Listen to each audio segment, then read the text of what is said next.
Dicen que a veces hacer un alto en el camino es muy positivo.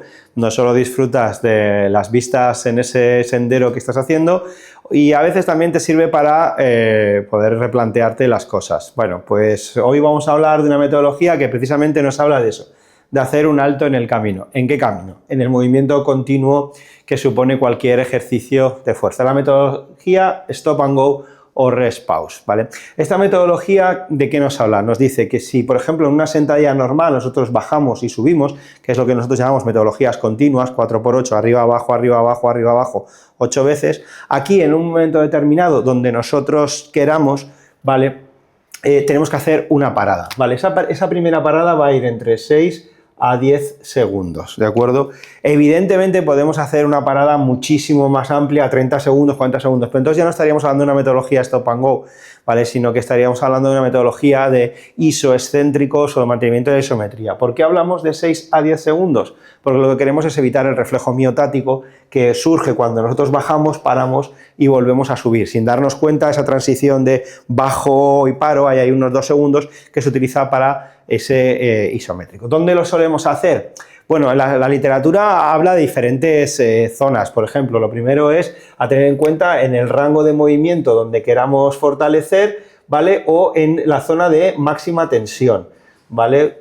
Máxima tensión. ¿Dónde se produce esto? Fíjate, si tu cliente tiene una sentadilla que baja hasta aquí y luego sube, pues antes, justo antes de hacerlo. Normalmente, ¿qué se suele hacer? Pues a 2 tercios del recorrido o a 1/3 del final, en la mitad del recorrido, eso es importante hacerlo. ¿Qué es lo que vamos a conseguir? Lo que vamos a conseguir es, lo primero, una adaptación a la capacidad excéntrica del individuo, ¿vale? Eso nos permite reducir un poquito la carga aquí para aumentar el tiempo bajo tensión, ¿vale? Y por tanto darle un poco más de intensidad. Ya sabes que todas estas metodologías también nos ayudan a acercar la fuerza a gente que cuando le ve kilos en la barra le coge miedo. Entonces, esta es una muy buena metodología para trabajar con determinados rangos, igual que los clúster. Podemos jugar con determinados rangos de acumular de 3×8 entre determinadas repeticiones, en este caso intrarrepeticiones es donde vamos a trabajar esa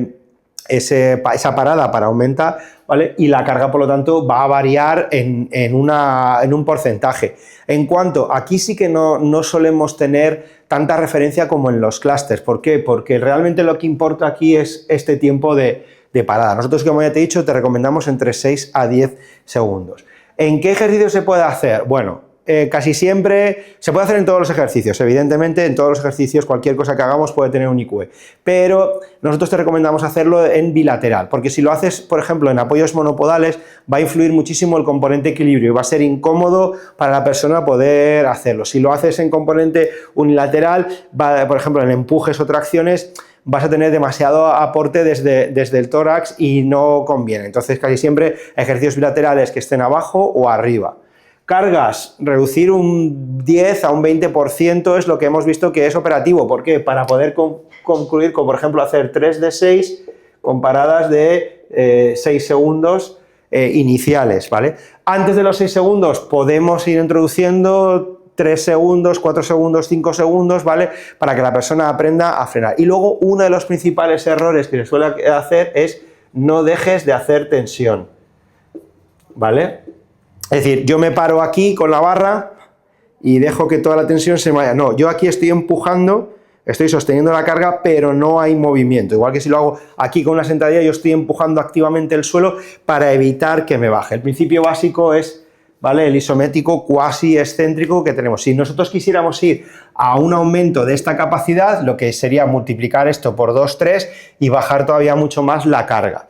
¿De acuerdo? Así que ya sabes, si quieres darle un poquito más de variabilidad a ese entrenamiento de fuerza, reforzar algunos rangos concretos, exponer a la persona a un mayor aumento de esa capacidad fisiológica, por ejemplo, esto junto con BFR nos puede ayudar también a trabajar muchísimo esa ganancia de masa muscular en lesiones de larga duración o en personas que en un periodo lesional nos está costando introducir el elemento fuerza e intensidad por miedo, en ese caso, ¿vale? Es una metodología que cuadra con todo tipo de materiales y con todo tipo de pacientes. Es una metodología que tiene una curva de aprendizaje muy rápida porque en una misma serie podemos ir generando esa evolución hasta que en la tercera serie ya estemos en esos 6 a 10 segundos, ¿vale? Y sobre todo porque te da vamos a decir, un feedback continuo a nivel postural, porque si yo tengo que aguantar todo el rato aquí, la persona para aguantar está chequeando de manera inconsciente posicionamiento del raquis, posicionamiento del codo, y lo que podemos ir viendo